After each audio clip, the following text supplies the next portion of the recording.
Queridos irmãos e irmãs, um bom dia a todos. Bom dia. Está dando para ouvir, está saindo aí do microfone, né? Então, parabéns a vocês corajosos aqui presentes, especialmente os encarnados, né? Essa manhã tão dá vontade de ficar na cama, nesse friozinho, né? E a gente levanta e cheio de disposição vem aqui à Casa Espírita buscar essa luz que aquece não só os nossos corpos, os nossos corações também. Apesar do frio, a gente ficar encolhido, a gente ficar meio quietinho, mas ontem eu falava com a minha irmã que está aqui sobre a bênção que ele é nas nossas vidas, viu? Porque eu estava ontem à noite, até à noite, no Amazonas. E a temperatura lá também estava agradabilíssima.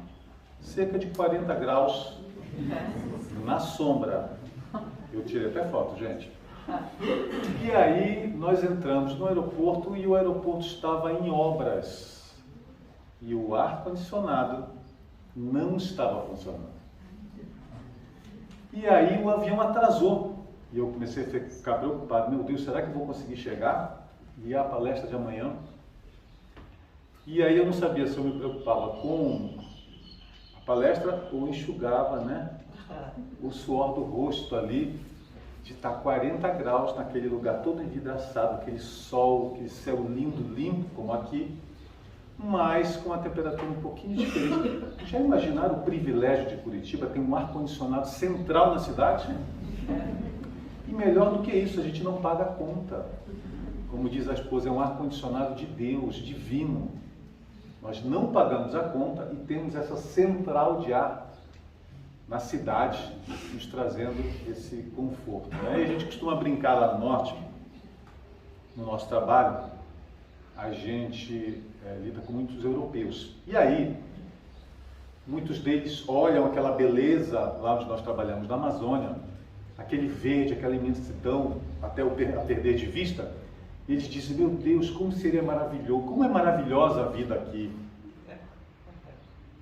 Já pensou morar às margens do rio Amazonas, esse rio-mar, essa quantidade incrível de água doce, essa vida, essa natureza? Eu digo,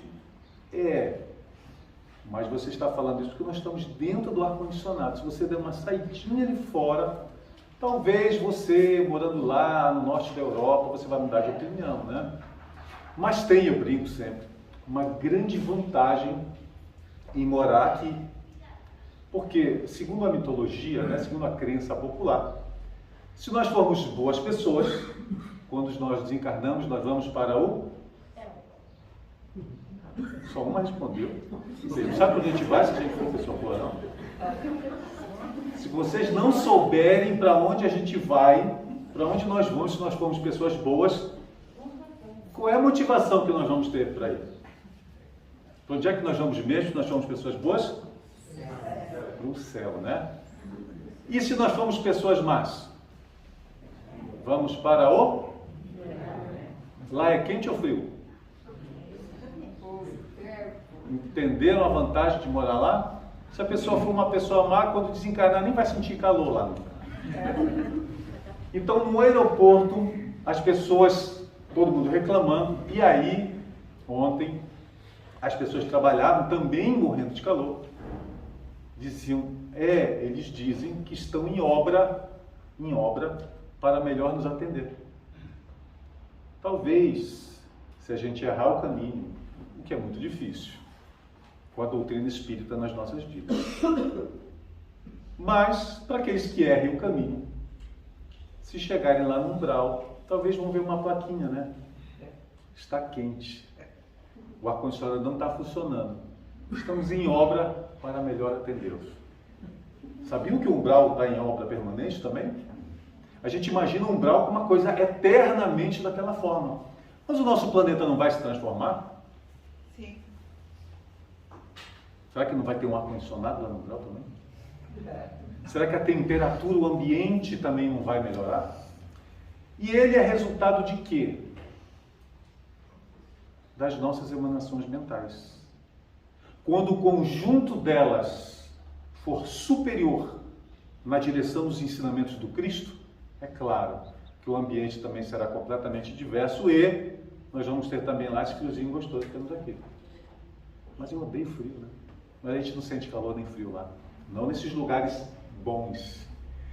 E a essa obra de melhoria, é sobre essa obra de melhoria que nós vamos conversar hoje. Porque estamos em constante obra. Do lado de fora apenas, do lado de dentro também. E o resultado dessa obra que nós fazemos para melhor nos atender, e em melhor nos atendendo, melhor que possamos atender os nossos irmãos, o resultado dessa obra é que nós precisamos entender. Nas nossas próprias vidas.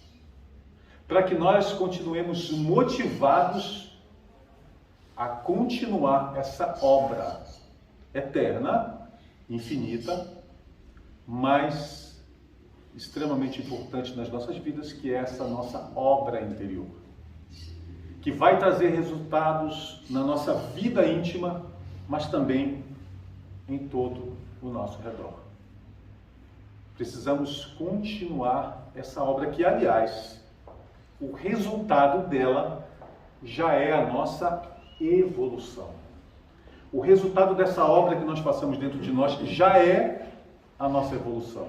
Já é a nossa transformação moral, que, aliás, Kardec nos diz, relembrando, né, nós espíritas, Kardec nos lembra qual é o objetivo exclusivo da nossa encarnação.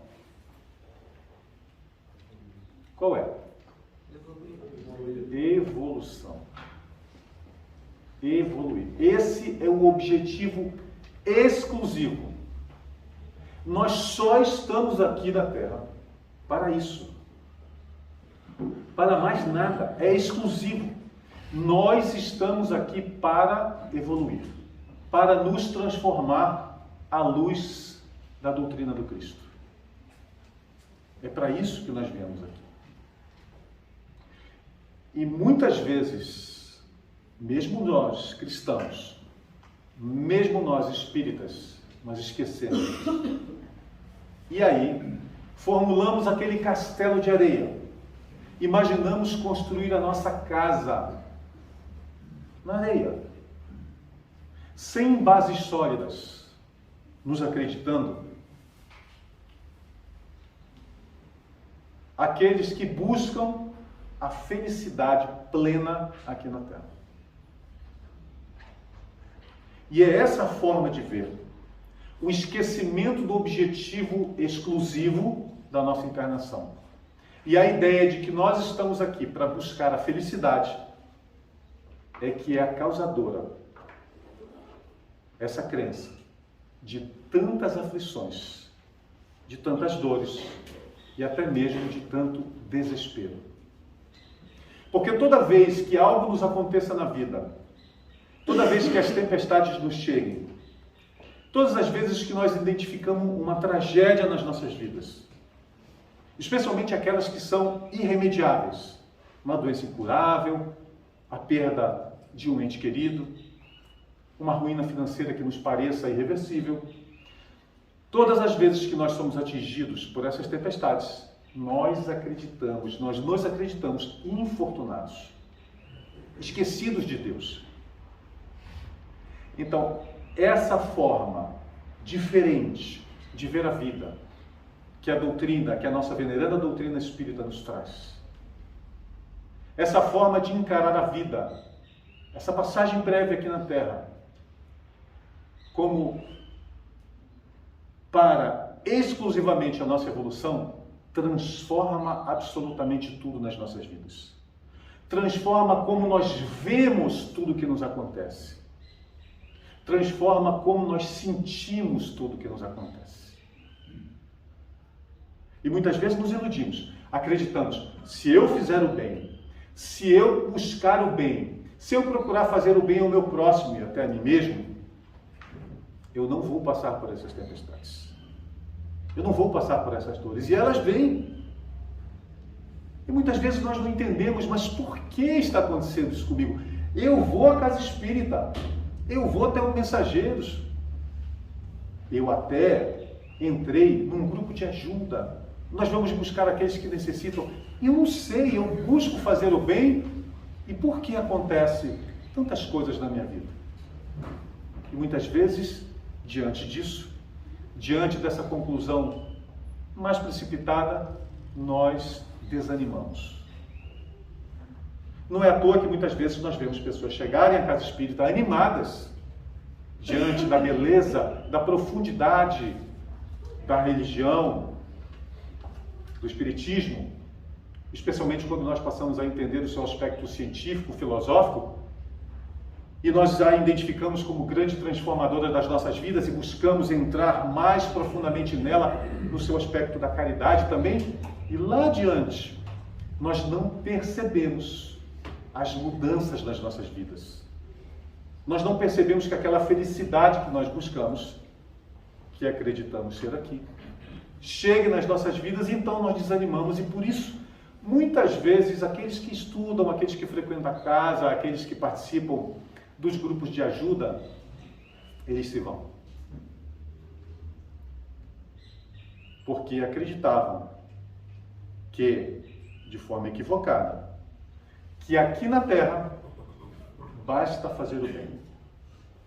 Que o caminho de iluminação é apenas o caminho do bem e da bondade.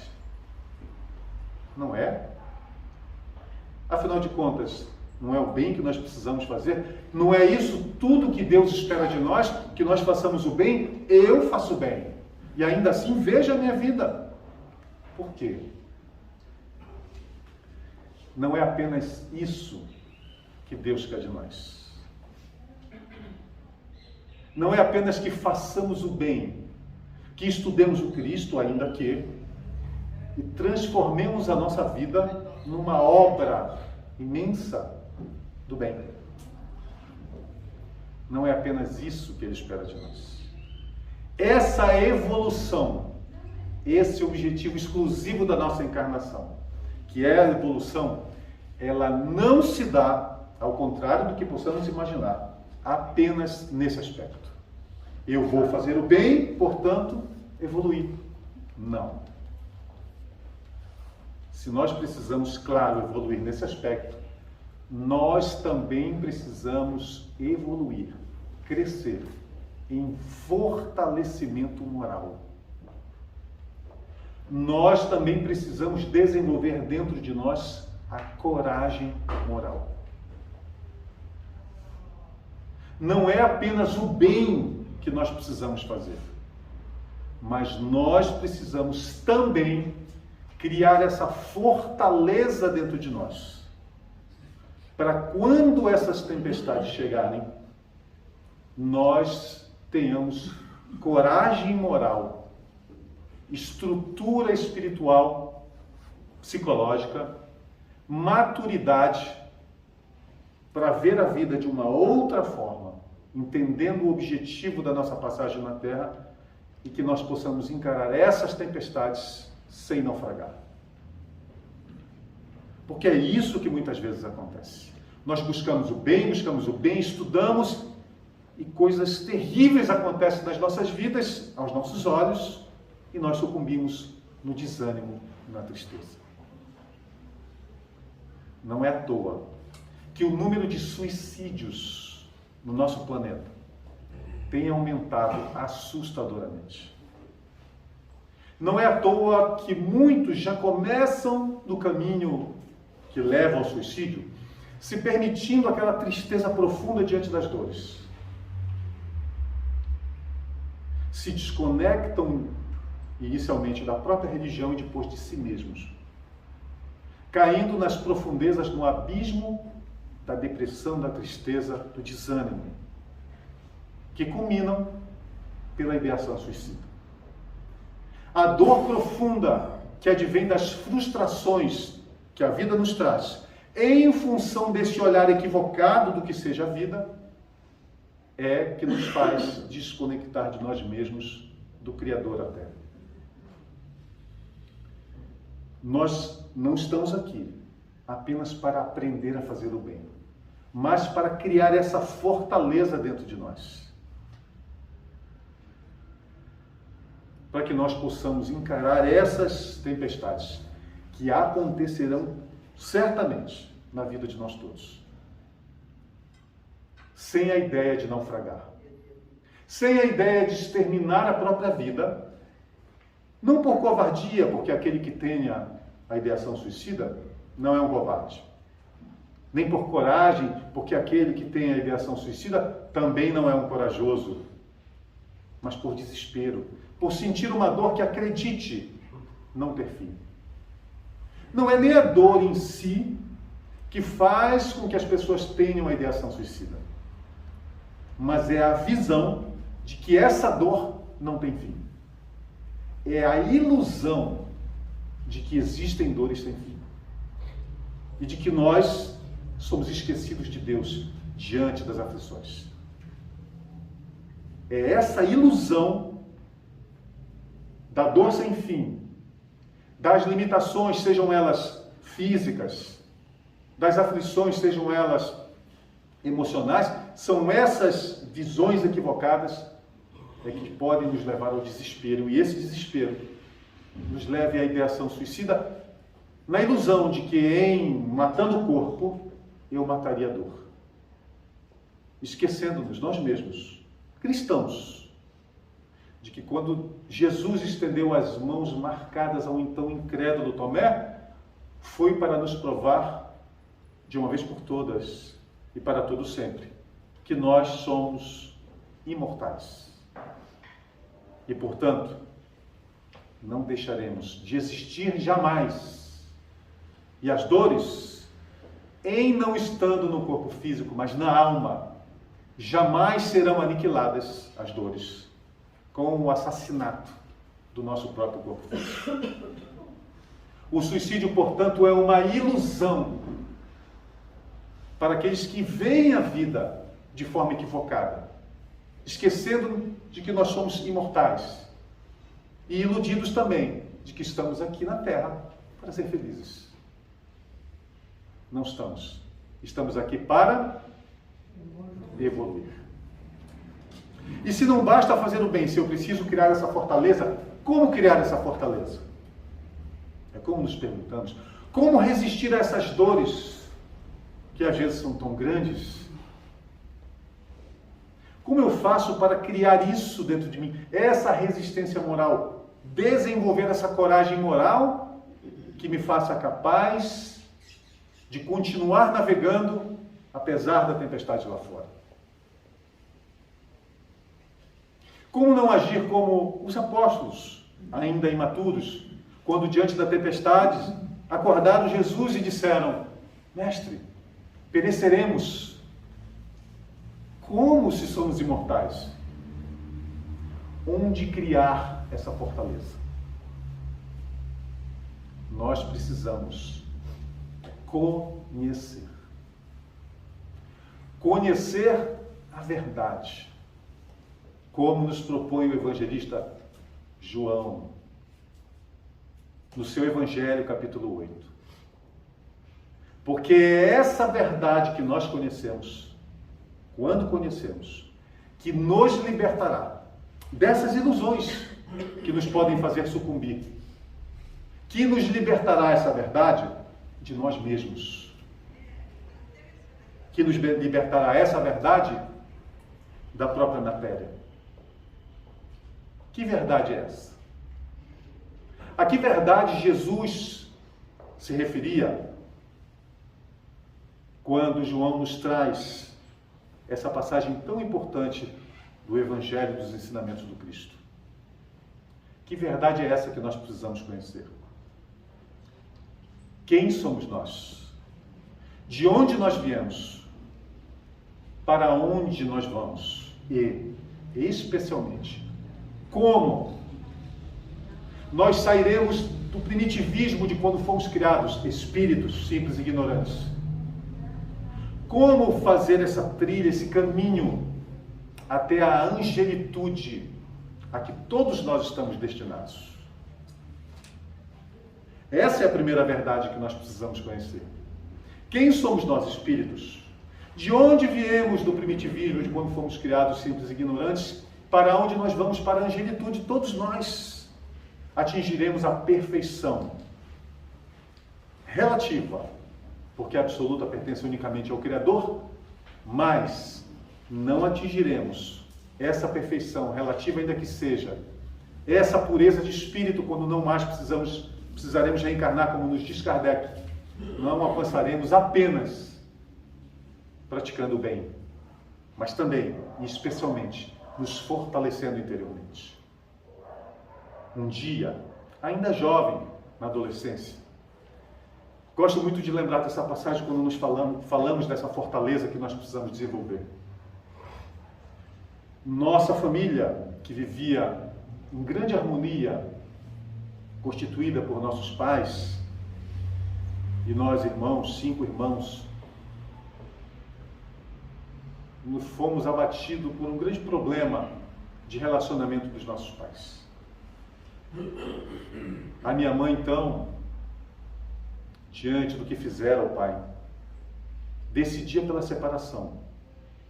E nós, nossa família, os filhos, ainda jovens, eu com 12 anos, 13, nós sentimos grande impacto, grande tristeza se abateu sobre os nossos corações. E nós vimos a possibilidade de toda aquela felicidade que nós encontrávamos no lar, criado com tanto amor, com tanta harmonia, ser desfeito. E então, sem conhecer a doutrina espírita ainda, fui até a igreja onde professava a minha fé, para rezar, para orar, sozinho. Chegando lá, eu não sabia bem o que pedir a Deus, porque aquilo não dependia de mim, mas dos meus pais. E fui então pedir ajuda. Me ajoelhei, olhei para o altar, vi o nosso mestre pregado em uma cruz, de cabeça baixa e tristonha. Aquela imagem em si me fez sentir vergonha de sentir dor por algo que parecia tão pequeno diante do que ele passou por nós. Eu olhei então para cima e vi a imagem de anjos pintados no teto.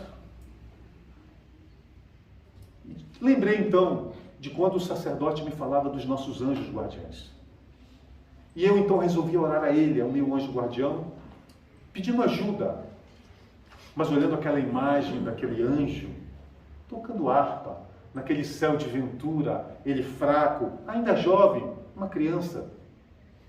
Eu pensei, anjo, na conversa, eu estou com um problema com os meus pais, você poderia me ajudar? Você tem pais? Ou você já foi criado nesse mar de venturas? Você já passou por alguma separação? Ou seus pais já se separaram? O que você sabe? Como você superou essa dor de algo que nos parece inevitável em casa e que de fato veio a se concretizar? Como fazer para superar essa dor? A nossa família era tão unida, tão bela, tão bonita. O que está acontecendo? Você tem experiência nisso para que você possa me orientar? Como superar essa dor? Como cuidar das minhas irmãs mais jovens, que também andam tão tristes? O que fazer? E de repente eu lembrei que naquela crença, os anjos eram criados já perfeitos. Eram seres especiais da criação. Então, o que teriam eles para me ensinar, se não passaram por aquela experiência? Levantei e saí da igreja, na busca de uma resposta. Por quê?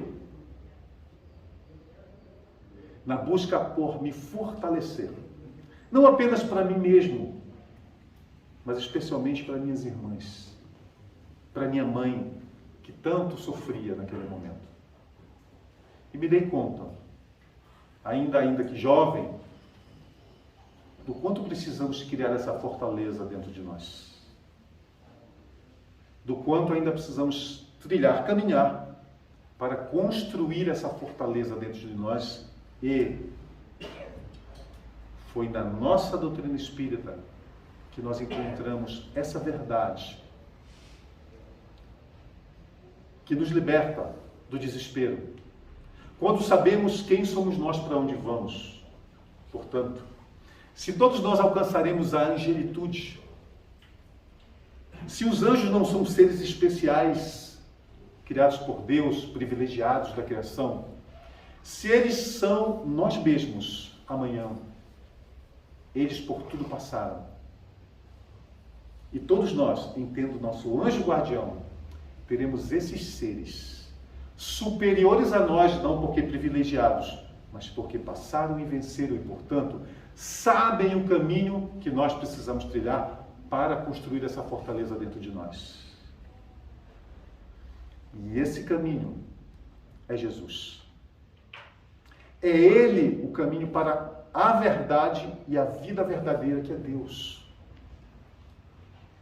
Se nós somos criados simples e ignorantes e rumamos para a angelitude, é com Deus que nós precisamos trilhar esse caminho. É para Deus, melhor, que nós precisamos trilhar esse caminho com Jesus. É essa verdade que nos liberta. E aí, cientes, adquirindo essa verdade como patrimônio da nossa alma, nós podemos encarar a vida de forma diferente.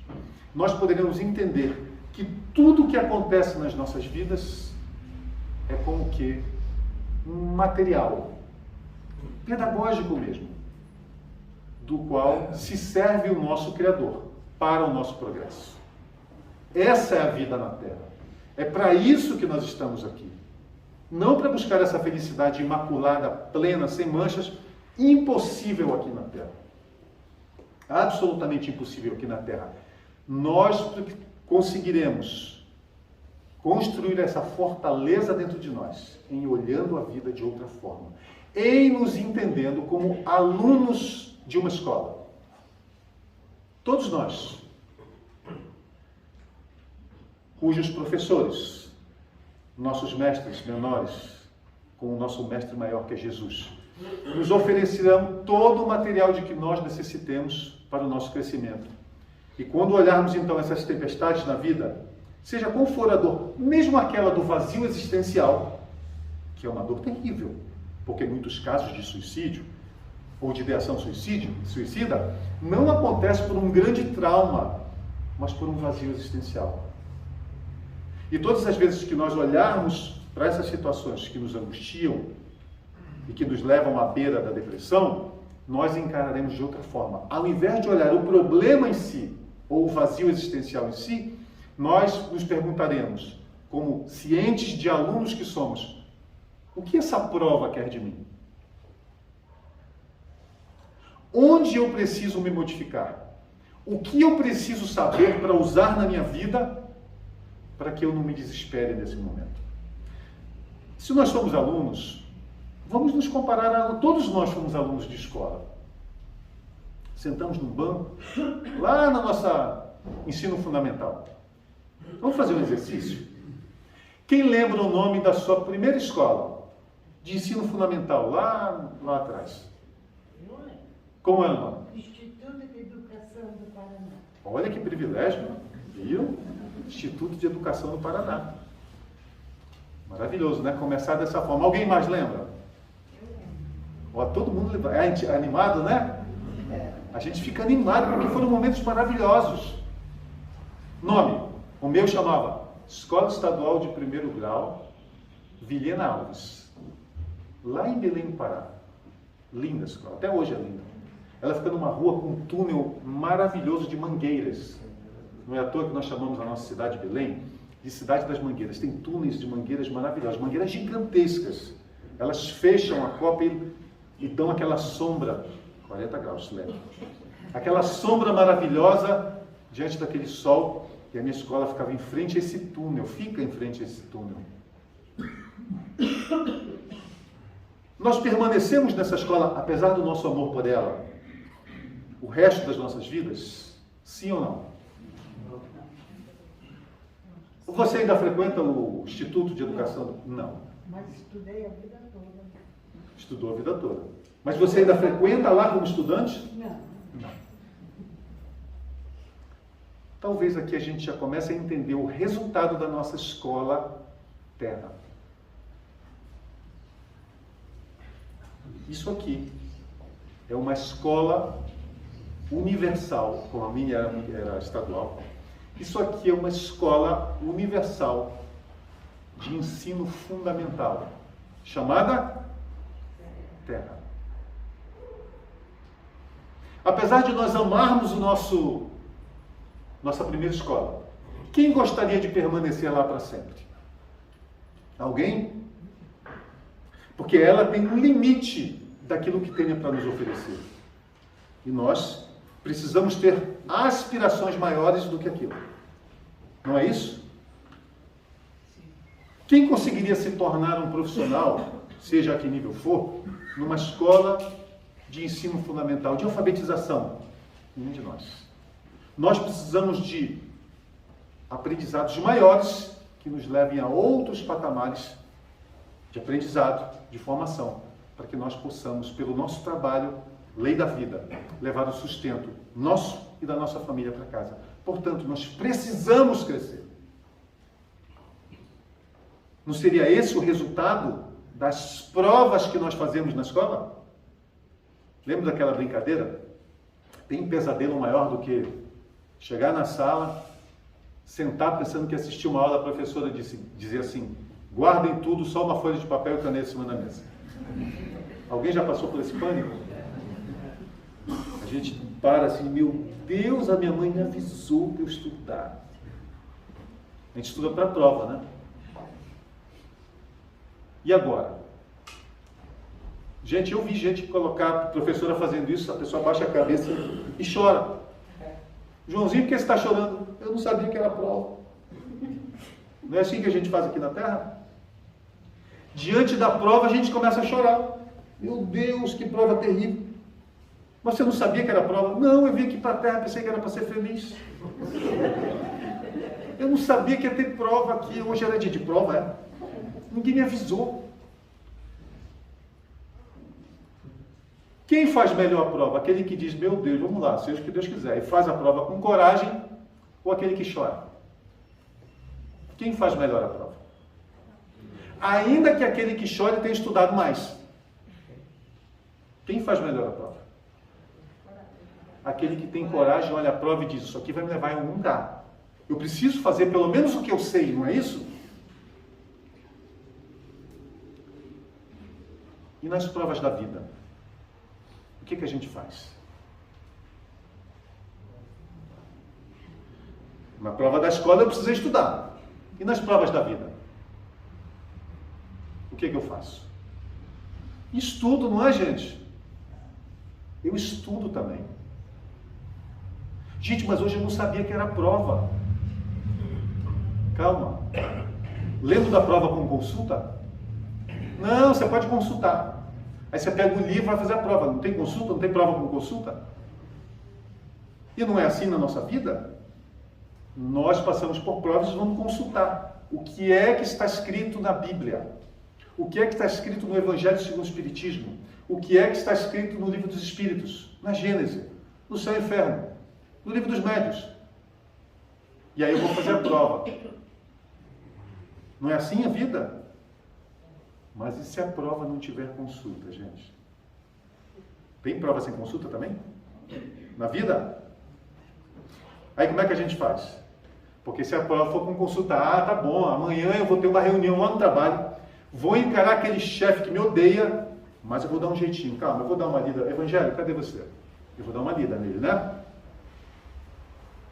E aí vou buscar aqueles ensinamentos que vão me estruturar psicologicamente e emocionalmente para que amanhã eu tenha aquela reunião.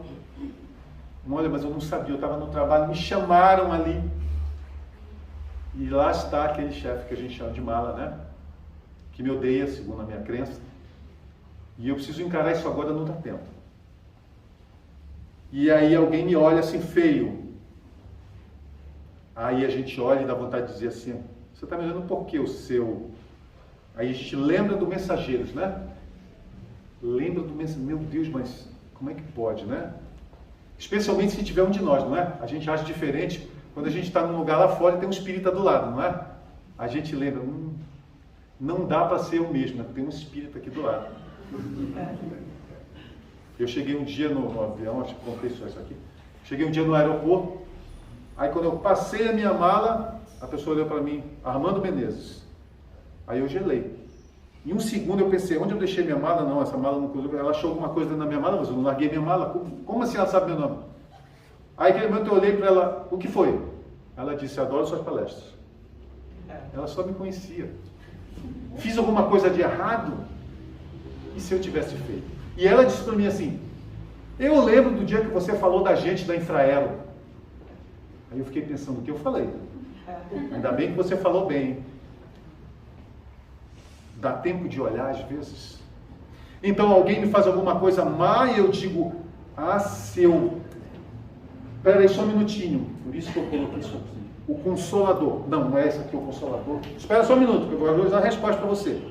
Calma, talvez eu encontre alguma coisa aqui, viu? Calma. Não vai dar tempo de eu ler essa calma que eu não estou calmo. Calma. A codificação. Vou procurar lá. Quem lembra? Que capítulo eu posso procurar se alguém me provocar e vier aquela raiva dentro de mim? Que capítulo eu procuro? 505. Oi? 505. Ah, questão 505. Viram? O que diz a questão 505?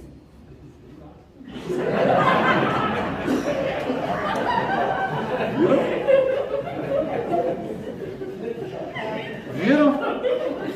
Prova sem consulta, gente. Sei lá o que diz aqui. Né?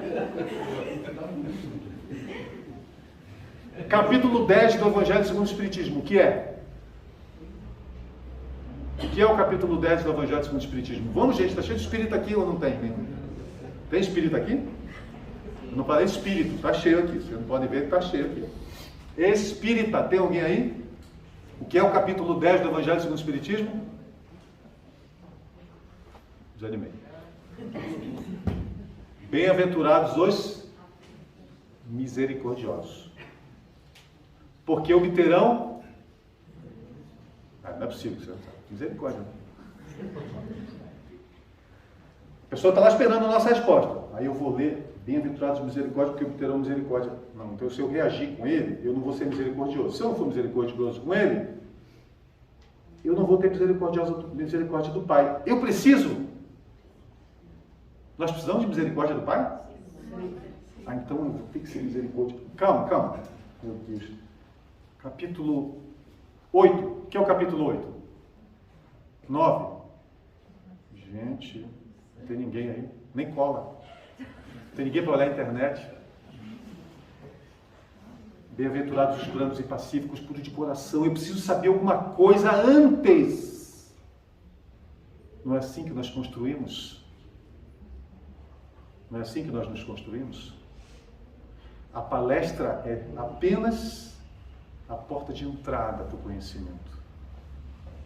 O estudo nos grupos de estudo é a sala do conhecimento.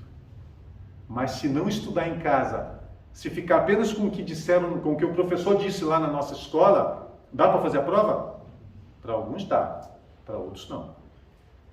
Vamos estudar em casa? Esse é o caminho. A evangelização dos nossos filhos. Por que eles são obrigados a ir para a escola buscar o conhecimento científico, e isso é inegociável para nós? E por que é negociável eles deixarem de vir à casa espírita? Como assim? Então é aí que eu vou começando a construir a mim mesmo. É aí que eu vou buscando o caminho para que eu mude. É o conhecimento. Não é isso? Se eu conhecer, olha, aqui é a codificação da doutrina espírita. Ainda que eu saiba da questão 505 e de todas as outras, tem uma que todo mundo conhece, aposto. 919, quem lembra qual é? Vou dar uma cola para vocês. É a que mais os palestrantes falam. Conhece-te? Ah, viu como vocês conhecem? Todo orador do espírita adora essa questão. Conhece-te a ti mesmo. Né? Mas ainda que eu saiba todas as questões Mil e quantas mesmo? 19. Isso vocês sabiam, viu? Quantos capítulos mesmo tem no Evangelho? 28. Ó, alguém falou 28. Ainda que eu conheça tudo, me iluminei? Não. Por quê, gente? Porque é que às vezes eu sei e me frustro. Sinto a dor de não conseguir agir daquela forma. Eu sei que eu não deveria ter reagido. Eu sei que eu não deveria ter entregue o controle remoto, porque às vezes nós agimos como se nós fôssemos um aparelho e que alguém pegasse o controle remoto e apertando no botão provocasse em mim as mudanças que ele quer provocar. E depois vem a frustração, a dor, o arrependimento, a culpa, porque eu não consegui agir de conformidade com o que eu aprendi, com o que eu sei, com o que Jesus me ensinou, com o que eu aprendi na casa espírita, com o que eu aprendi aqui no Mensageiros. Por quê, gente? Por que às vezes nós sabemos, mas não agimos? Aí nós enveredamos por caminhos diversos, de fuga à culpa.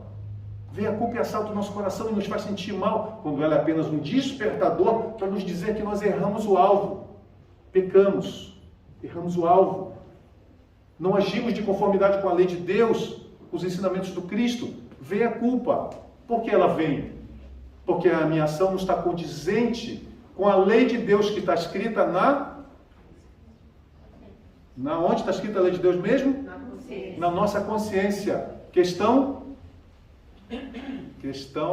do Livro dos Espíritos 621. Alguém falou ali. Se está na minha consciência a lei de Deus escrita, todas as vezes que eu me desvio, eu sinto culpa e ela machuca. Mas ela é um despertador para que eu suba para os degraus do arrependimento e não mais haja daquela forma. Ou eu posso fazer um mecanismo de fuga que é tão divulgado, muitas vezes até no movimento espírita, pouco a pouco. Lembra do pouco a pouco que nós falamos da outra vez aqui? Para que pressa, gente? Não, eu tenho mais 1.955.453,4 encarnações, lembra? Para que melhorar agora? Para que fazer essa transformação agora? Pouco a pouco. Já ouviram falar do pouco a pouco? A natureza não dá saltos, afinal de contas nós somos parecidos com pedras, árvores, não somos? O diamante não se transforma do dia para a noite, do carvão obscuro e frágil para a pedra brilhante que reflete a luz e é dura. Isso demora milhões, bilhões de anos e nós também precisamos. Existe alguma diferença entre o carvão e nós? Sim ou não? Qual é a diferença entre o carvão e nós? Carvão pensa? Carvão sente? Não. E nós? Então, por que é que se eu penso, se eu já percebi que Jesus é o caminho, que é Ele que me conduz a Deus, tanto que estamos na casa espírita, por que muitas vezes não conseguimos? A sabedoria e o amor são as duas asas que conduzem os anjos à presença de Deus. Mas aquele que ama está sempre à frente daquele que apenas sabe. Nos disse Jesus, numa obra maravilhosa, intitulada Jesus no Lar, psicografia de Chico Xavier. As duas asas. Conhecimento, sabedoria, pensamento e sentimento. É por isso que nós não conseguimos. Porque nós acreditamos que basta saber, que basta decorar tudo que está aqui dentro. Olha o tamanho. Se eu souber isso aqui tudo, eu sou liberto. Verdade? Não. Para aqueles da minha idade, para mais, um pouquinho menos, talvez. Tem uma música de uma cantora americana que não coincidentemente, eu ouvi, fui inspirado a ouvir hoje de manhã, pelo meu filho, que a música diz mais ou menos assim, na nossa tradução. Uma cantora americana chamada Diana Ross. Muitos conhecem. E essa cantora, em uma música fantástica chamada The Boss, o chefe, quem manda, ela diz assim: eu me divirto muito. Eu até pensei, eu me divertia muito, eu até pensava que eu tinha uma graduação, um diploma na arte de amar. E eu tinha até um plano para provar isso, um guia no meu bolso, para lidar com aqueles bobos que se apaixonassem por mim. Eu achei que eu podia ligar e desligar as minhas emoções e que eu tinha absoluto controle sobre elas. Mas aí, um dia, o amor me ensinou quem é que manda, quem é o chefe, the boss. Quem que é o chefe? É o amor. E o amor é um pensamento? Um sentimento. Quem manda em nós, o que nós somos, como somos estruturados, é o que nós sentimos, não o que nós pensamos. É assim que nós somos estruturados, é o que nós sentimos. E nós dissociamos pensamento e sentimento, acreditando que o conhecer, que o saber e que o meu pensamento é o suficiente para que eu me transforme, quando, na verdade, nós somos estruturados em sentimento. Ao longo dos milênios incontáveis, dos bilhões de anos que nós já vivemos, não somos novos. Segundo André Luiz e Joana de Ângeles, nós temos cerca de 1,5 bilhão a 2 bilhões de anos cada um de nós. E em sucessivas encarnações, nós vamos repetindo o erro, como aquele aluno que insiste em chorar na prova, em desanimar, em faltar o dia da prova que conhecia, quem sabe fazendo uma segunda chamada, e permanece como aquele aluno repetente na escola de ensino fundamental, chamada Terra. Nós não entendemos como é que nós fazemos para mudar esses sentimentos, para nos reestruturar, para mudar o paradigma, o modelo de resposta que nós damos nas nossas relações com Deus, com o próximo e com nós mesmos. Não entendemos que, apesar de sabermos, não conseguimos sentir e muitas vezes nos perdemos na busca por esse caminho chamado sentir. Não basta saber. Para que nós nos reestruturemos, nós precisamos exercitar o sentir. Nós precisamos, em atingir uma maturidade psicológica e espiritual, para reconhecermos o que é bom e o que não seja bom para nós, nós precisamos buscar verdadeiramente não apenas o conhecimento dos ensinamentos do Cristo, mas senti-los, cada um de nós, nos nossos corações. Quando o Mestre nos propõe que aquele que verdadeiramente o ame guarda os seus ensinamentos, ele não se referia à mente, ao conhecer, ao saber, ao decorar. Ele se referia ao guardar no coração, no íntimo das nossas almas, para que a gente possa, nas provas sem consulta, agir de conformidade com o Evangelho do Cristo. Eu preciso me reconstruir, entendendo que sou sentimento, não apenas pensamento.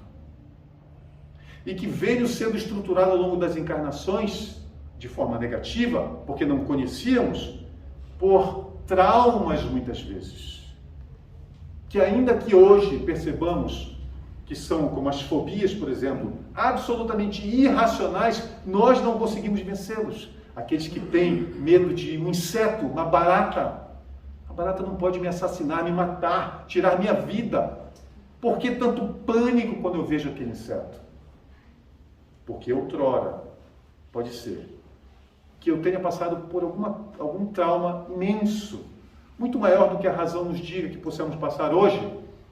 E então, aquele trauma, aprendi daquela lição com emoção, ficou cravado no meu espírito, na minha alma, na minha memória emocional, e hoje desabrocha em forma de fobia. Da mesma forma que quando morávamos nós, não pense que nascemos sempre no Brasil, lá às margens do rio Tâmisa, ou quem sabe do Sena, nós éramos invadidos pelos vikings que levavam as nossas crianças e nossas esposas e destruíam os nossos lares. E nós aprendemos então que é com violência que nós dominamos o mal. Esse é o nosso paradigma. É a violência que domina a violência. Quando foi ele, nosso mestre, que disse: aprendestes o que foi dito, olho por olho, dente por dente, eu, porém, vos digo que não é a lei de Hammurabi, mas a lei do amor que vence. Apresenta outra face. Não significando dizer que se apanharmos fisicamente de um lado, apresentaremos o outro, porque a própria lei de sobrevivência nos impede, mas apresenta o amor a quem te agrida. Nós precisamos nos reconstruir, reconstruindo os nossos sentimentos e acessando esses sentimentos de forma consciente com o nosso pensamento. Todos aqueles que sonham em ter a casa própria, o que precisam fazer?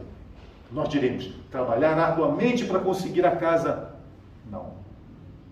A primeira coisa que nós precisamos fazer, se queremos a nossa casa própria, é imaginar como, de uma forma real, é claro, não imaginando que iríamos morar num palácio, lá em altas montanhas, na Europa. Não. Mas que casa me traria paz, felicidade, tranquilidade possível aqui na Terra? E aí nós vamos visitar uma casa dessa.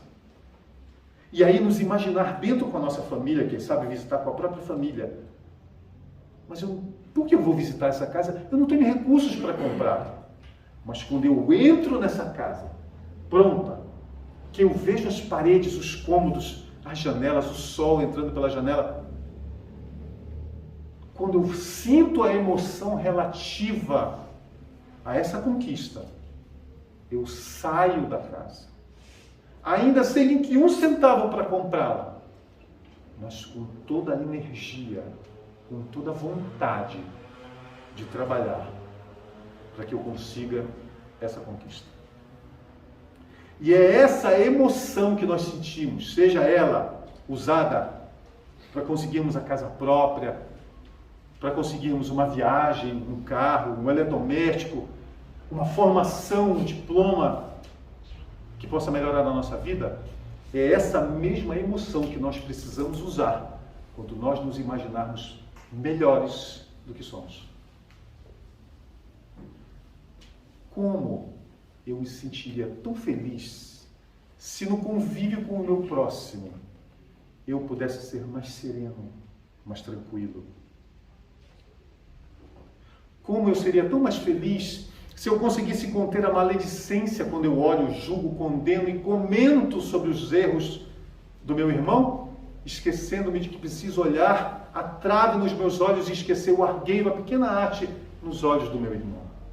Como eu me sentiria tão mais feliz se eu conseguisse não entristecer, não desanimar, porque nos diz Kardec no capítulo 5 do nosso Evangelho segundo o Espiritismo, que o desânimo é uma falta contra Deus. Como eu me sentiria tão melhor se eu tivesse a verdadeira consciência, não apenas com a mente, mas com o coração, de que Ele, o nosso Criador, já na primeira questão do nosso livro dos Espíritos, é definido como inteligência suprema do universo, causa primária de todas as coisas. Se nenhuma folha cai de uma árvore sem a sua permissão, se foi o próprio enviado dele que me disse que somos todos ovelhas do seu rebanho, do seu aprisco, e que nenhum de nós teria esquecido, como nos sentir sozinhos diante da grandiosidade da obra do Criador? E em me sentindo na companhia de Jesus, em me sentindo amparado pelo meu anjo guardião, em me sentindo amado por aquele que tudo sabe e que é a essência do amor e por isso jamais me esqueceria na fictícia condenação infinita do fogo do inferno. Com essa certeza, com esse sentimento no meu coração, eu poderei então construir a mãe de todas as virtudes que poderá me alçar em outro patamar de vida superior. E a mãe de todas as virtudes é? Qual é? Todo mundo responde a caridade, não é?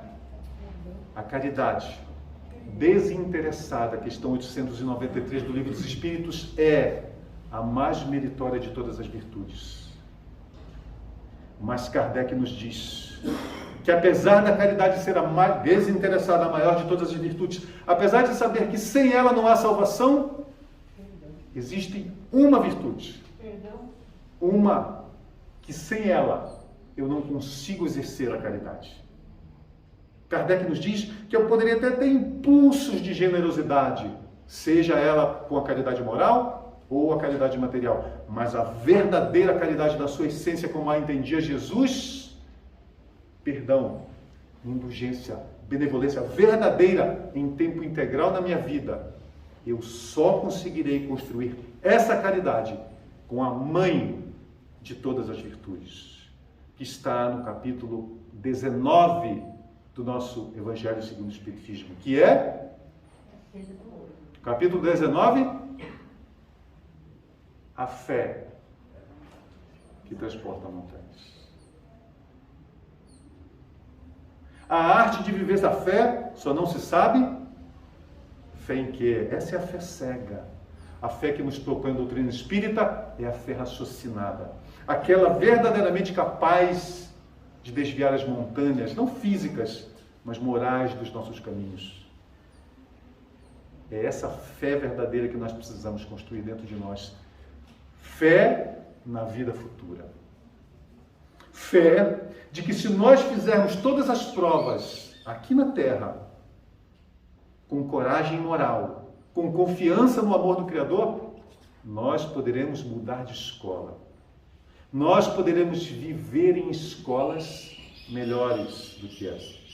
Sem necessariamente ter que esperar para que essa escola se transforme, poderemos nós, conhecendo tudo que nós conhecemos, aprender a sentir o que nós conhecemos. E aí sim, poderemos passar de ano. E em viver, passar a viver em escolas de vida muito superior a essa que nós vivemos hoje. Portanto, irmãos queridos, ao invés de acreditarmos e despertarmos o sentimento da culpa, que, como nos diz Joana de Ângeles, nossa benfeitora, está presente em todos os casos de ideação suicida, ao invés de eu me sentir culpado com todas as dores que me cheguem, acreditando que todas são expiações, ou seja, eu me desviei da lei lá atrás e por isso estou passando por isso, nós esquecemos que o nosso planeta não é um planeta de expiações. É um planeta de provas e expiações. E Kardec nos diz no capítulo 5 que toda expiação também é uma prova, mas que nem toda prova é expiação.